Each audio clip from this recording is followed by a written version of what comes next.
tardes a todos y comenzamos con la señal de los cristianos. En el nombre del Padre y del Hijo y del Espíritu Santo. Amén.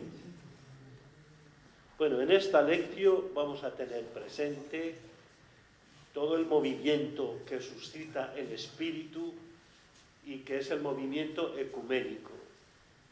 Porque este Evangelio tiene una dimensión universal, ecuménica, preciosa.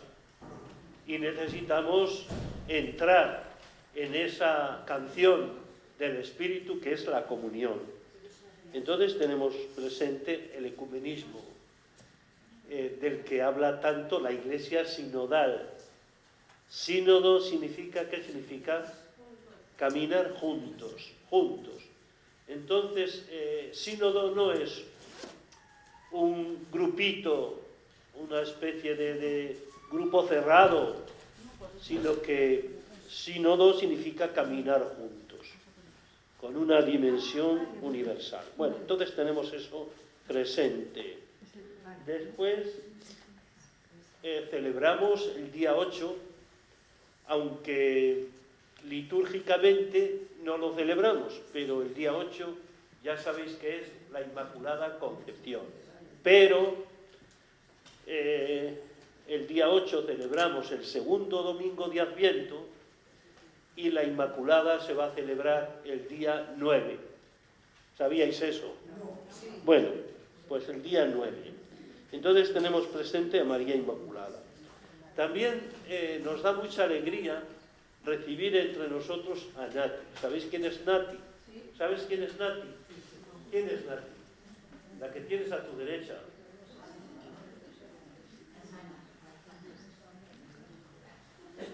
Bueno, nos da mucha alegría, porque nos da mucha alegría. Y también, ya sabéis que esta lección la escuchan o la oran también comunidades, ¿verdad? Hay comunidades, por ejemplo, tú nos hablabas el otro día de que hasta 3 grupos de tu comunidad se reúnen para escuchar, para participar en la lección. Eso nos da mucha alegría. Y en otras comunidades también sabemos que se reúnen para escuchar la lección. Pero hoy nos ha escrito una mujer que se llama Carmelina, que es muy amiga de Maximiliano, Carmelina. Y dice de nuevo estamos con el Evangelio orado. Nos encantan vuestras reflexiones y oraciones y también el oír vuestras voces. Se refiere a esto de la lección, pero también al Evangelio diario que muchos escucháis, ¿verdad? El Evangelio diario. Dice, animo en la misión cibernáutica, una palabra un poco rara, ¿verdad? Pero bueno, hacéis mucho bien, te lo digo por propia experiencia. Hay días que varias veces la escucho para desgranar todo el jugo que tiene. Te pido también que nos tengáis en vuestra oración, sobre todo la fe de nuestros hijos, que es cada día más grande, y su amor por el Señor, y también nuestra labor apostólica en Emaús. Próximamente iré a servir a Valladolid, y en enero al primer retiro en París. Dios quiera que inflame muchos corazones para conocerle y amarle. Como Santa Teresita, en la oración de hoy, tengo muchos deseos de que todos le conozcan y le amen, pero soy poca cosa. Te mando un abrazo fraterno en nuestro buen Jesús. Muy feliz tiempo de espera y esperanza. Carmelina, ¿qué os parece? Nuestra amiga Carmelina. Bueno, pues merece la pena escuchar esto. Y dicho esto, pasamos a invocar al Espíritu Santo. Espíritu Santo, ven.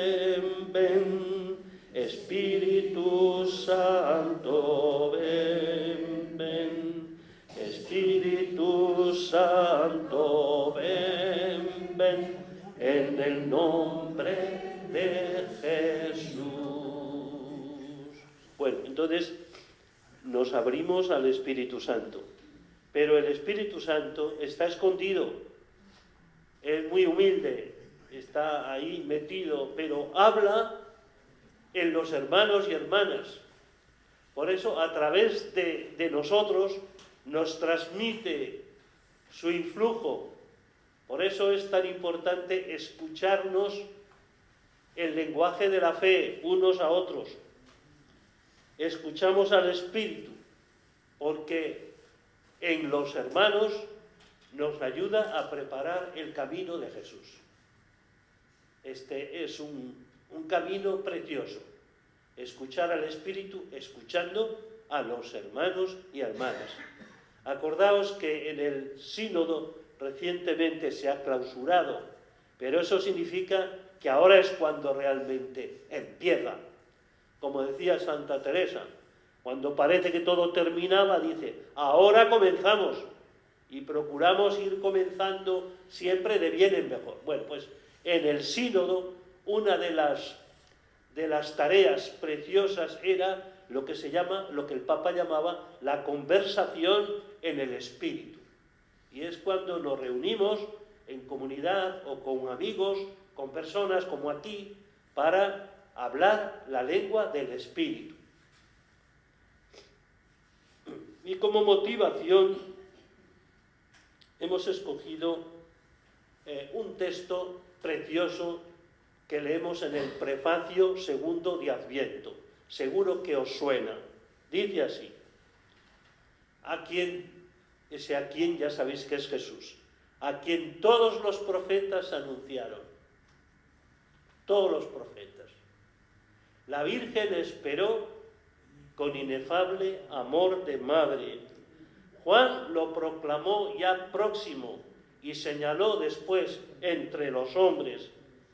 El mismo Señor nos concede ahora prepararnos con alegría al misterio de su nacimiento, para encontrarnos así cuando llegue, velando en oración y cantando su alabanza. Bueno, pues una maravilla este trocito del prefacio segundo de Adviento. Lo repetimos y si lo sabéis, lo decimos juntos. A quien todos los profetas anunciaron, la Virgen esperó con inefable amor de madre. Juan lo proclamó ya próximo y señaló después entre los hombres. Nos concede ahora prepararnos con alegría al misterio de su nacimiento, para encontrarnos así cuando llegue, velando en oración y cantando su alabanza. Bueno, ¿y qué podemos decir de este texto? Este texto es Lucas 3, 1, 6. ¿Qué podemos decir para que nos ayude? Bueno, pues después de los evangelios, de todo lo que nos ha contado Lucas de la infancia, el nacimiento de Juan Bautista, el nacimiento de Jesús, el Benedictus, el Magnificat, después de todo esto es como si empezara realmente el Evangelio. Bueno, y en este breve texto vamos a tener tres partes. Primero, una descripción del mundo de entonces, quién gobernaba, quién mandaba, tanto en la política como en lo religioso. ¿Quién mandaba? Hay una descripción, Pilato y otros, ¿verdad? También Tiberio, que era emperador romano. Entonces, una descripción de quién era alguien en aquel momento. Segundo, como un contraste impresionante, va a aparecer una figura diminuta, la figura de Juan el Bautista. Podríamos decir un don nadie, un don nadie. Estos días, no sé si lo habéis visto, ¿verdad? Ha salido en los periódicos el hijo de un, creo que era motociclista, llamado Sito Pons, el hijo que de repente ha dejado todo y se ha dedicado a recorrer el mundo como un eremita, ¿verdad? Bueno, entonces, junto a todo el poder, Juan Bautista. Y después Juan Bautista, que echa mano de un texto precioso del profeta Isaías. tres partes. ¿Quién es alguien importante en el mundo? ¿En quién pone los ojos Jesús? Un pequeñito, un don nadie, y después este don nadie escoge un texto del profeta Isaías. Vamos a desgranar un poquito todo esto por si nos puede ayudar. Escuchamos el Evangelio que va a proclamar Dionisio.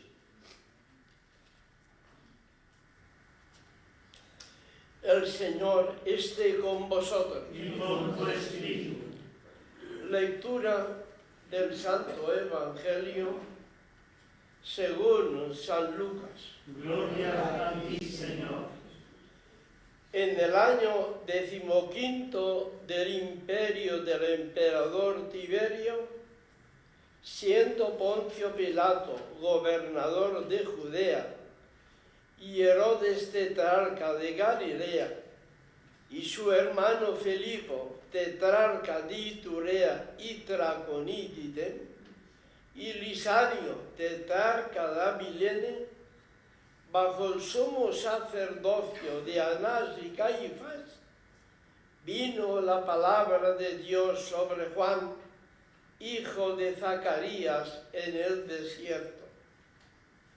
Y recorrió toda la comarca del Jordán, predicando un bautismo de conversión para perdón de los pecados, como está escrito en el libro de los oráculos del profeta Isaías. Voz del que grita en el desierto: preparad el camino del Señor, allanad sus senderos, los valles serán rellenados, los montes y colinas serán rebajados, lo torcido será enderezado, lo escabroso será camino llano, y toda carne verá la salvación de Dios. Palabra del Señor. Gloria a ti, Señor Jesús.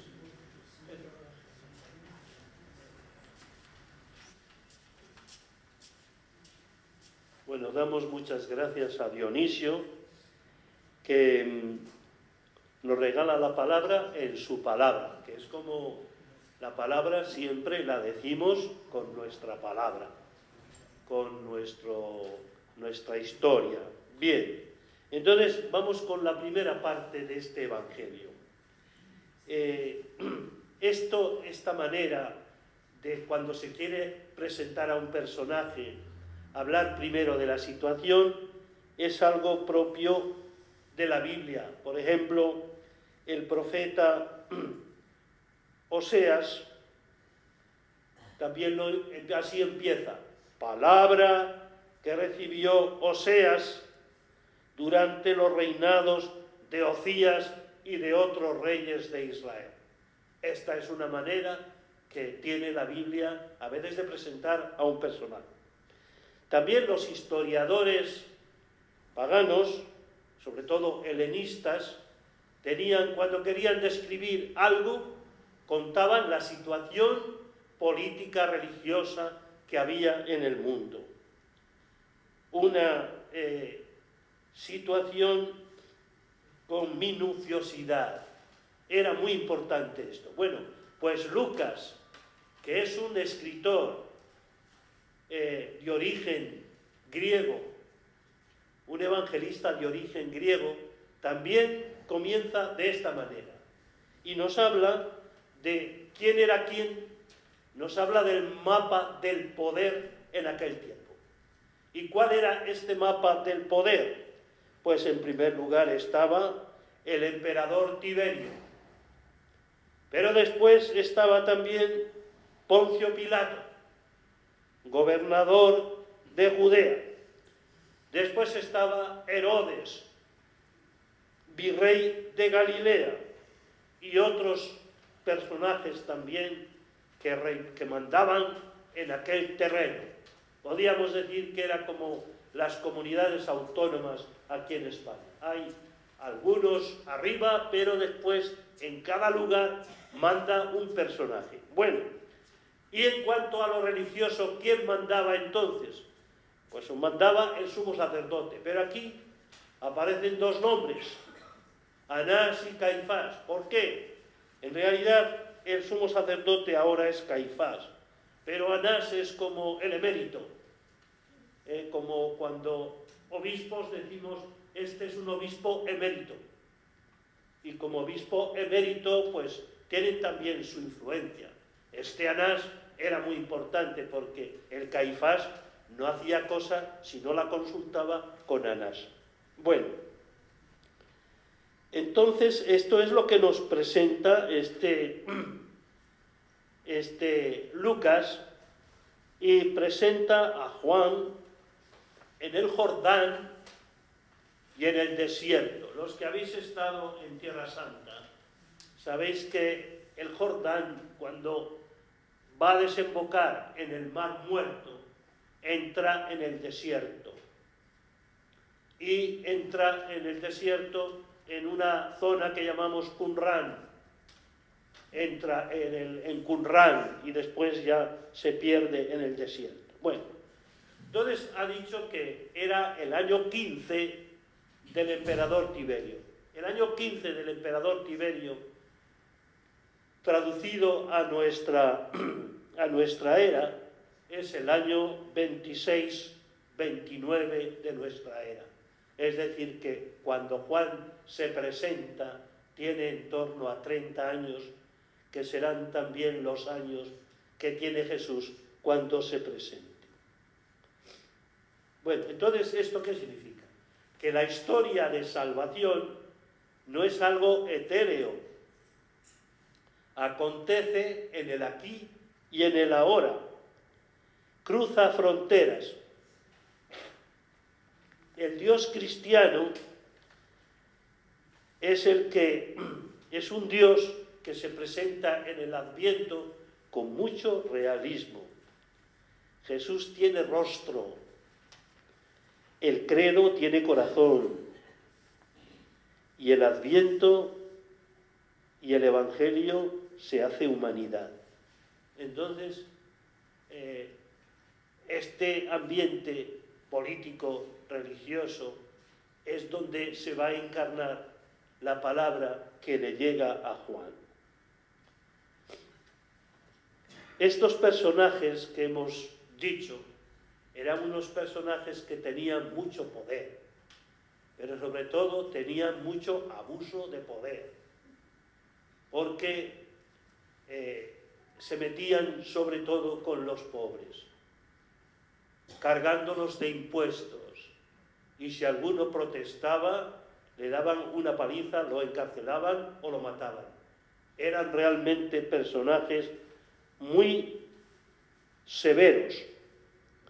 Bueno, y en este Jordán, el Jordán significa un río que a la otra parte del Jordán hay fronteras de pueblos que no son judíos.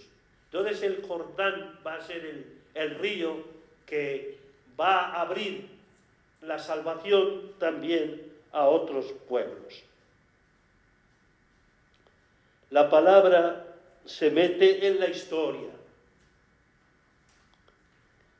Tiene una función salvadora.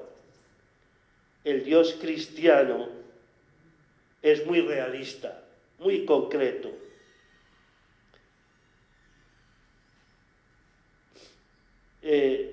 Las personas que aparecen aquí son para dar esperanza a todo el pueblo. A nosotros lo que nos interesa es esto, que en medio de un poder que parece que lo ocupa todo, surge la esperanza. Ninguna violencia de todos estos personajes es capaz de acallar y de ocultar la profecía. Esto da mucha esperanza, porque a veces vemos el ambiente y lo vemos tan negativo que a uno se le cae el alma a los pies.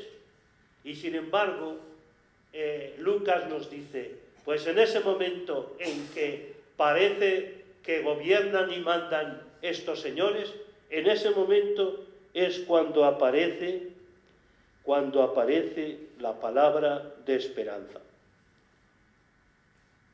Bien, y dice el texto que en ese momento, en esta situación, viene la palabra sobre Juan, hijo de Zacarías, que está en el desierto. Bueno, viene la palabra sobre alguien impensable.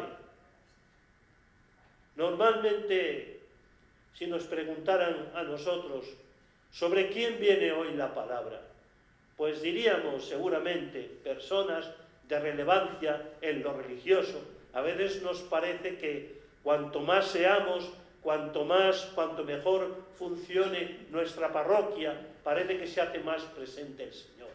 Pero, sorprendentemente, Dios hace llegar su palabra a una persona impensable. Y llega después de 300 años en los que la palabra había estado en silencio, no había profetas en medio del pueblo. Y ahora la palabra y el desierto se juntan para dar a luz una nueva realidad. Como dice el profeta Oseas, la llevaré al desierto y le hablaré al corazón. Y en este momento se recuerda los grandes acontecimientos del pueblo de Israel, el éxodo liberador, la alianza de Dios con su pueblo y los orígenes de la historia misma, porque se habla aquí de Génesis 2:5, cuando en la tierra no había matorrales, porque todavía el Señor no había enviado la lluvia. Bien, entonces, vino la palabra de Dios sobre Juan, que está en el desierto. El desierto es donde uno no puede vivir, porque es un lugar, no se puede, no hay alimentos, no hay agua, no hay nada, uno se muere en el desierto. Por eso, en tiempo de Jesús, se decía que el desierto era el lugar de los demonios. Bueno, pues este se presenta ahora como territorio de la verdad, como lugar de liberación interior, donde Dios habla al corazón. Juan no tiene poder, en contraste con los que tenían tanto poder. Es un don nadie, pero es un ser humano no conquistado. Los que tienen poder han conquistado todo, pero a este que vive en el desierto no lo han conquistado. Es libre y ha sido escogido y dotado por el Espíritu. Él es un orante, un peregrino en medio de la estepa, un hombre habituado al silencio, lejos de los aposentos del poder. Bueno, me gustaría que nos fijásemos en esto. Qué manera tan sorprendente tiene Dios de estremecer la historia, ¿verdad? Por medio de uno que lleva una vida de silencio, de soledad, y sin embargo ahí se está inaugurando un camino de liberación. Y dice el texto que Juan recorrió toda la comarca del Jordán. Esta comarca que estaba en torno al Qumrán, y el Qumrán que lo habréis visto también en esas cuevas que están en la roca. El Qumrán es una soledad abierta a la luz, donde allí los que habitaban en Qumrán se dedicaban a estudiar la palabra para que no se apagara la profecía en el mundo.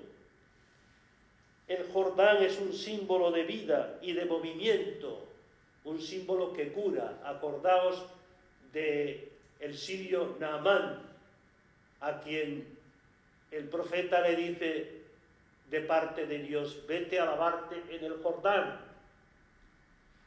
Y él no quiere ir a lavarse en el Jordán porque dice: ¿acaso en mi tierra, en Siria, no hay ríos mucho mejores y más caudalosos que el Jordán?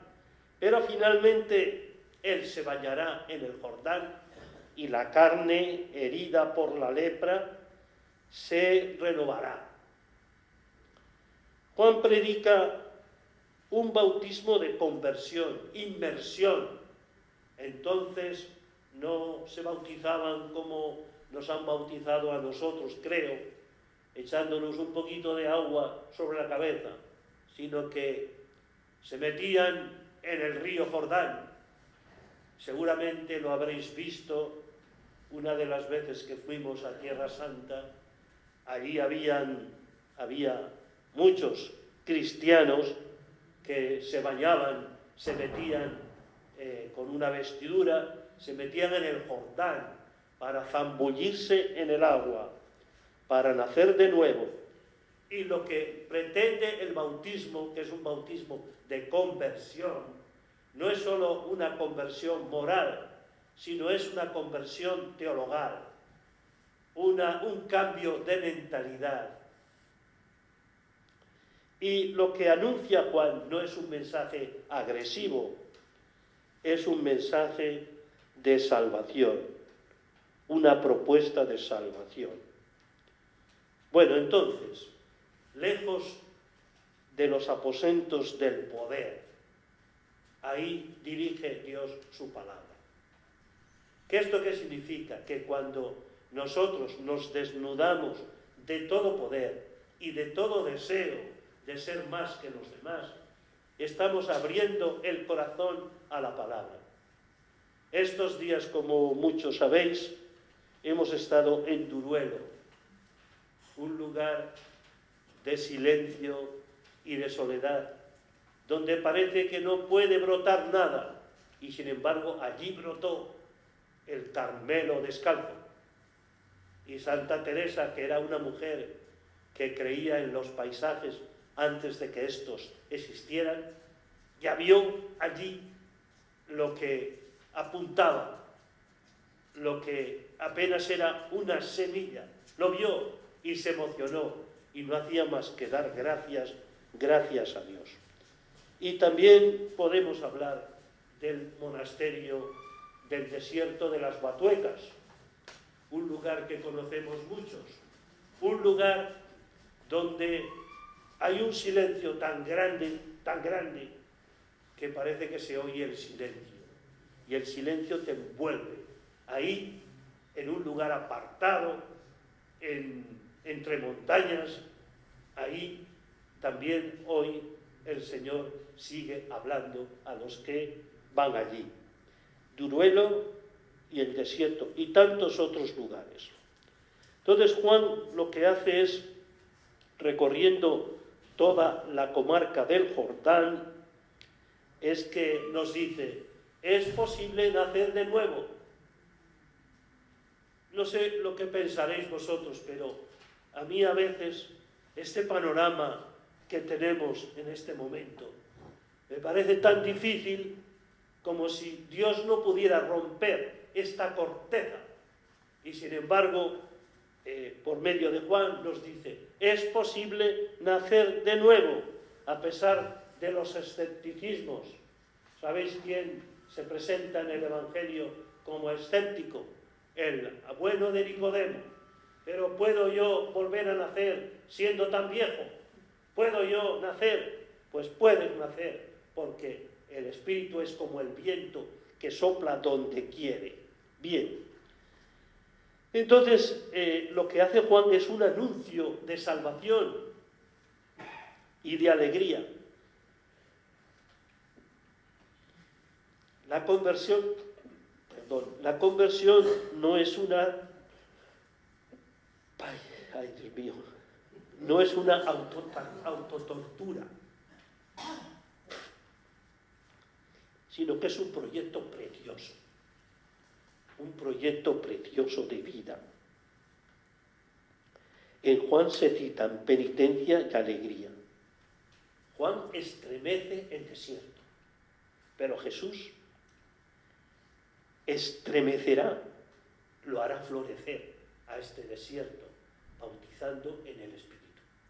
Bautizar en el Espíritu significa creer en medio de una situación contraria, creer en el viento suave del Espíritu que hace que broten las flores y las semillas, porque ese viento, el austro que recuerda los amores, nos hace amar y nos hace nacer. Bueno, ¿y qué hace este Juan?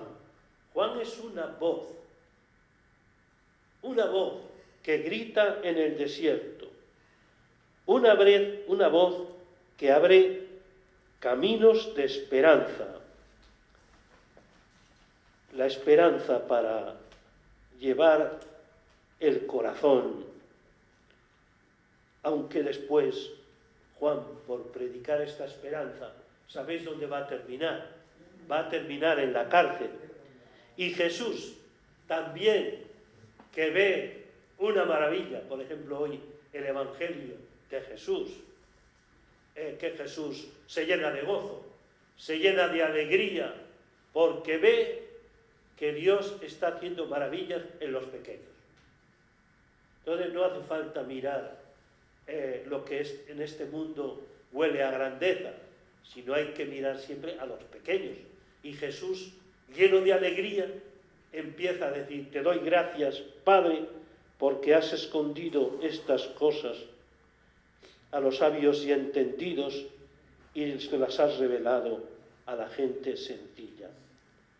Con esa voz, Juan sacude el desierto de Cadés, toda una palabra profética para esta iglesia sinodal, llamada a salir y a no avergonzarse de su pobreza y de su pequeñez, porque en esa pequeñez vivida como verdad y en silencio, hace Dios hoy maravillas.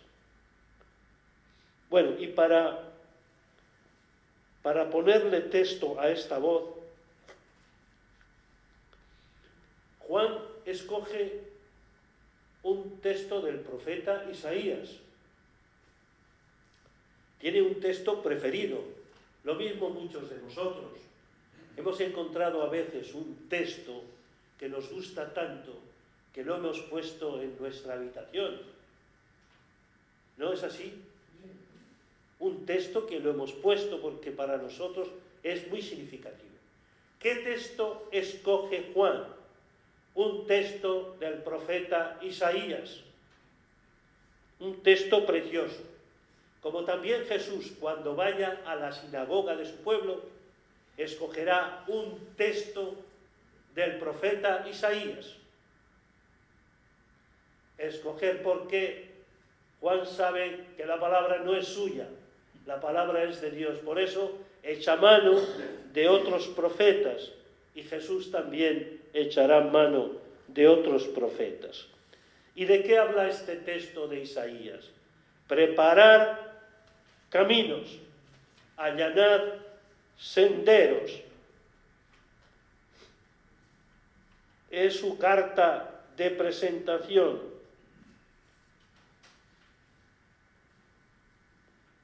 Es lo que hará Juan, ¿verdad?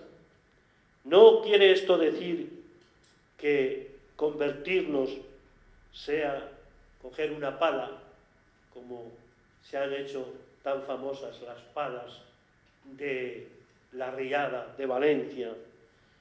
No significa que cojamos palas y picos para rellenar los valles y abajar los montes y las colinas, para enderezar lo torcido y para que lo escabroso sea camino lleno. Este texto, como sabéis, está lleno de imágenes, barrancos, pasos tortuosos, lugares ásperos, en busca de la libertad. Y como el Magnificat nos recuerda, Dios abajará lo altanero y levantará lo humilde. Y Dios invitará a creer en lo que todavía no se ve, y romperá los viejos esquemas y regalará una mirada sorprendida a un mundo nuevo que creíamos imposible. Estos son los caminos que Dios escoge para venir. Dios nos devuelve los sueños, que tiene una deuda de amor con el pueblo. Él es quien lo hace. El quid de la cuestión está en aceptar esta propuesta maravillosa de este Dios que es capaz de convertir, de transformar el desierto en vergel. Por tanto, un texto muy significativo para nosotros. Bien, y pasamos al momento último que dice: y toda carne verá la salvación de Dios. Toda carne significa todo hombre verá la salvación de Dios. Todos, una palabra que nos remite a la universalidad. Todos, no muchos, todos. Este mundo nuestro, como sabéis, está tan polarizado, tan dividido, tan enfrentado. Bueno, pues sobre esta realidad que parece imposible de arreglar, el profeta Juan habla de una misión universal. Todos verán la salvación de Dios. Todos podemos descubrir esta misión universal, este dinamismo que la salvación puede llegar a todos. Lucas, un judío helenizado, tiene gran apertura a los goín. Los goín son los no judíos. En su corazón ya han entrado los no judíos. Y este texto para nosotros es muy importante para descubrirnos que la salvación tiene un camino universal. Y cuando ensanchamos el espacio de nuestra tienda y acogemos a todos, a toda la humanidad, sean de la religión que sean, de la raza y cultura que sea, cuando hacemos esto, estamos poniendo en práctica y toda carne verá la salvación de Dios. Todos estamos llamados a entrar en el latir profundo y amoroso de Dios. Todos llamados a entrar en esta historia de amor y salvación universal. Y antes de que veamos que esto sucede, ya lo tenemos que creer, porque un cristiano es aquel que cree en los paisajes que todavía no existen. Pues nosotros podemos reírnos, pero ¿cómo vamos a creer en una humanidad unida, reconciliada, en unas religiones que se puedan dar la mano y puedan orar juntos? ¿Cómo va a ser esto posible? Bueno, pues nosotros creemos en los paisajes que todavía no existen. Y ya en el corazón llevamos esta esperanza grande de que toda carne verá la salvación de Dios. Bueno, y hasta aquí un breve comentario, pero ahora algunas preguntas para que... La primera sería: ¿tienes esperanza de que esto se pueda realizar? ¿O piensas o pienso que esta división, esta polarización va a ser cada vez más grande y los barrancos van a ser cada vez más grandes, como estos de la riada de la Dana? Tenemos esperanza de que estos barrancos se pueden recubrir y los hombres y mujeres pueden darse la mano. Creemos esto. A Dios nadie le ata las manos. Todos estamos llamados a entrar en el latir profundo y amoroso de Dios. ¿Qué valor das a esta palabra en tu vida? A esta palabra de conversión. ¿Cómo abrimos el oído para escuchar a Juan? Si tenemos presente en nuestra vida, ¿qué profetas nos han ayudado a ser y a vivir de verdad? descubrimos que la verdad de un ser humilde, que no le importa que su palabra no sea aplaudida, si la verdad de un ser humilde puede ser lugar de acogida, como María, del Hijo de Dios. ¿Cómo te sitúas en este momento, en este contexto político, social, religioso? A veces no nos gusta el contexto político, contexto social, incluso contexto religioso, pero con el hecho de que no nos guste no hemos hecho nada. Ser cristianos al estilo de este Evangelio significa que en la realidad nuestra Dios es capaz de sembrar semillas de vida. ¿Cómo podemos orar? Bueno, pues podemos orar esta palabra primero pidiéndole al Señor que nos conceda prepararnos para recorrer sus caminos. Pase lo que pase, ¿quién sabe los tiempos de Dios?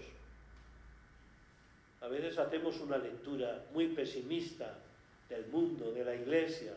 Esto va cada vez peor, esto se acaba. ¿Qué sabemos de los caminos de Dios? Basta que una persona, como Juan, sea verdadera en el silencio y en el desierto de la vida, para que Dios haga maravillas. En segundo lugar, da gracias por tantas personas como este testimonio que hemos oído, hemos leído de esta mujer carmelina. Da gracias por tantas personas que se comprometen con un proyecto nuevo en el mundo. Un proyecto que no ocurre de forma milagrosa, pero acontece de forma creyente. Y alaba a Dios, porque su salvación es para todos. Tanto amó Dios al mundo que le entregó a su único Hijo para que todo el que crea en Él tenga vida eterna. Y me parece que podíamos servirnos de estos versos de San Juan de la Cruz para expresar nuestro deseo, nuestra sed de búsqueda. Porque llevamos dentro este amor que no lo podemos apagar. ¿Cómo acallar tu voz si tu amor me quema dentro? Entonces Juan de la Cruz tiene estos versos. Buscando mis amores, buscando mis amores, buscando mis amores, iré. Buscando mis amores, buscando mis amores. Y oramos con los versos de Juan de la Cruz que tenéis en las hojas.